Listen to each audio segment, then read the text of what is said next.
O que significa semântica, sinônimos e antônimos? Qual o significado dessas palavras? É importante saber, antes de qualquer coisa, que sinônimo, antônimo, entre outros assuntos, estão dentro da semântica. Então eu vou falar sobre isso hoje, mas antes é importante saber que eu já fiz vídeos sobre homônimos, parônimos, polissemia, ambiguidade, neologismo, estrangeirismo e até mesmo assuntos relacionados à variação linguística. Tudo isso está dentro da semântica, não só da semântica. Alguns desses assuntos a gente também trabalha na pragmática, mas aqui especificamente a gente vai ver sobre semântica, sinônimos e antônimos.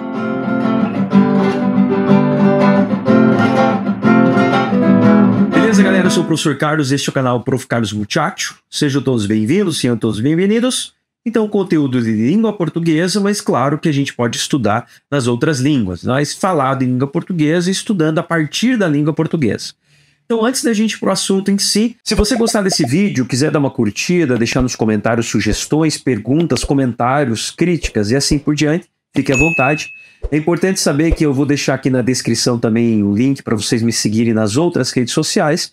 E se você precisar de aula particular de redação, língua portuguesa, língua espanhola, literatura, pode me escrever e a gente troca uma ideia, beleza? Então vamos lá. Então a semântica seria sinônimo de significado. Tá? Então é uma área da linguística voltada ao sentido, né, ao significado das palavras, fazendo uma análise do conteúdo e do contexto. Se estuda então o significante e o significado. Dentro dessa lógica, a origem das palavras, o significado das palavras, o que essas palavras, quando a gente ouve uma palavra, o que a gente entende a partir dela, o que ela significa, aquele objeto em si, e o que aquilo significa além do significado que tem no dicionário. E é claro, vocês já perceberam que as palavras têm significados diferentes? Às vezes a mesma palavra, ela num outro contexto tem um outro significado, ou então, assim como eu fiz no vídeo sobre polissemia, sobre homonímia, que a palavra se escreve do mesmo jeito, mas tem um significado bastante diferente. Então a gente tem na língua portuguesa, em todas as línguas, talvez a língua portuguesa é uma das que mais tem essa variedade, porque há uma variedade muito grande a partir de uma única palavra, onde tem vários sentidos, ou até mesmo palavras que é a mesma palavra, o mesmo sentido, a palavra em si, mas em outros contextos elas têm outros significados. E aí vamos entrar numa parte de sinônimos e antônimos. É importante saber que sinônimo não é a mesma palavra, mas são palavras diferentes que têm o mesmo significado. Essas palavras podem ser sinônimos perfeitos ou sinônimos imperfeitos. E o contrário de sinônimo é antônimo, palavras que têm um sentido contrário exatamente àquela outra palavra, mas claro que também varia dependendo do contexto. Alguns sinônimos: andar e caminhar. Vou andar no parque, vou caminhar no parque. Não é a mesma coisa? Fraco e frágil, usar e utilizar. Claro que eu estou falando aqui de algumas palavras como verbo e outros significados aí. E o que são sinônimos perfeitos? São aquelas palavras que têm um significado idêntico. Quer ver um bem comum? Bem comum? Menino, garoto, né? Menina é garota. Tem regiões que usam mais menino, tem regiões que usam mais garoto, tem regiões que usam piá e assim por diante. Então, quando a gente tem palavras que elas significam exatamente a mesma coisa, até mesmo fora de contexto, pensem que é um sinônimo perfeito. Quer ver exemplos de sinônimos imperfeitos? Gordo e obeso. Bem óbvio, né? Gordo e obeso. Obeso é mais do que gordo. Bonito, maravilhoso. Aquele homem é bonito, aquele homem é maravilhoso. Aquela mulher é bonita, aquela mulher é maravilhosa. Aquela mulher é linda, aquele homem é lindo. Essas palavras, elas são sinônimos, mas elas não significam a mesma coisa. Até mesmo quando eu falo assim, a comida está gostosa, a comida está saborosa, a comida está maravilhosa. Vejam, você quer dizer, você está elogiando, né? Está falando que a comida é no sentido positivo. Mas cada um tem um grau diferente, né? Do que você gosta mais ou gosta menos. Todos eles está provando, mas não é exatamente a mesma coisa. Então, vamos para antônimos, né? Antônimos são palavras que têm significados diferentes. Claro e escuro, né? Estou aqui num quarto que está claro, se eu apagar a luz fica escuro. É o contrário. Bonito, feio, alto, baixo, bem e mal, bom e mal, né? Lembra que o adjetivo é com U, mal, e o advérbio é com L, mal. Se fala mal também. Mas é interessante pensar na questão do contexto, né? Vamos pensar na palavra caro. Isso saiu muito caro.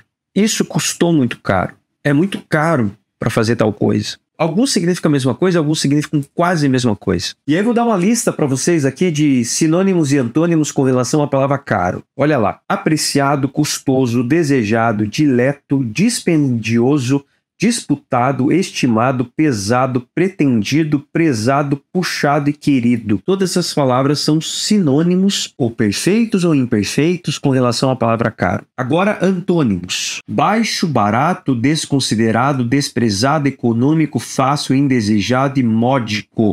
Existem outros, né? Aqui são algumas palavras, então essas últimas que eu falei agora são antônimos com relação à palavra caro. E é claro, eu posso chegar para a pessoa e falar: E aí, meu caro? Meu amigo, meu colega. Aí tem um outro contexto totalmente diferente. Fica pro vídeo lá que eu já fiz sobre palavras homônimas, polissemia e ambiguidade. Lá tá a definição exata desses significados de palavras que são iguais, mas tem outro sentido e assim por diante. A gente tem inúmeras músicas na língua portuguesa que existem as figuras de linguagem, né? E uma das figuras de linguagem que existem são as antíteses. Não confunda antítese com paradoxo. Já fiz vídeo falando sobre isso no canal de figuras de linguagem. Antíteses são palavras que se opõem. Quando eu falei escuro, claro, noite e dia, bonito, feio, existem várias músicas que propositalmente o artista, né, faz isso na canção para atrapalhar essa questão da antítese, não paradoxo, né? Paradoxo são ideias que se opõem. Então antíteses são palavras que se opõem. Quer ver algumas músicas da língua portuguesa que a gente tem aqui no Brasil que trabalha essa ideia da antítese? A canção Monte Castelo, da Legião Urbana, né?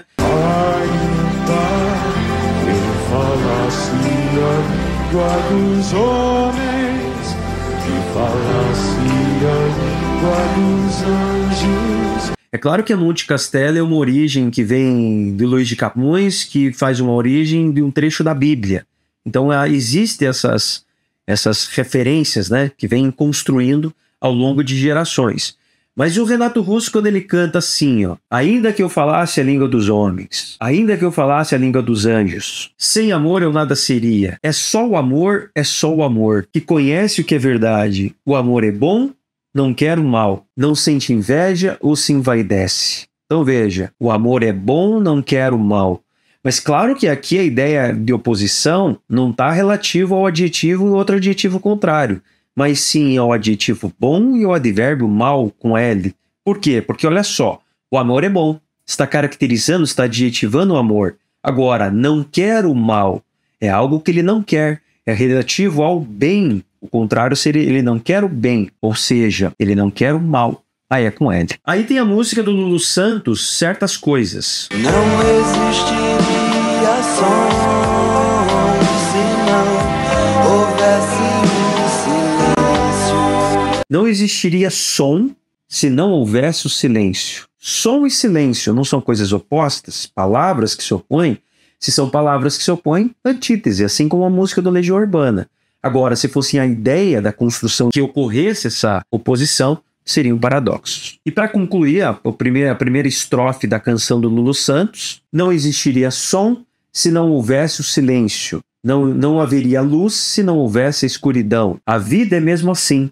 Dia e noite, não e sim. Veja a quantidade de palavras aqui que se opõem. Então, olha só: som e silêncio, luz e escuridão, dia e noite, não e sim. Então são 8 palavras, né?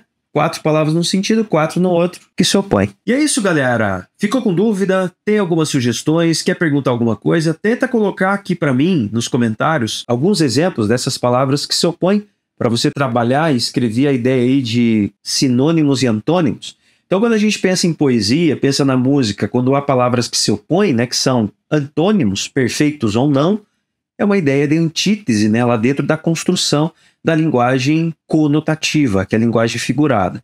E claro que no dia a dia aqui, quando a gente usa essa linguagem mais direta, denotativa, a gente usa antônimos e sinônimos o tempo todo, mesmo que a gente não perceba. Beleza? E a gente se vê no próximo vídeo. Um abraço. Tchau, tchau.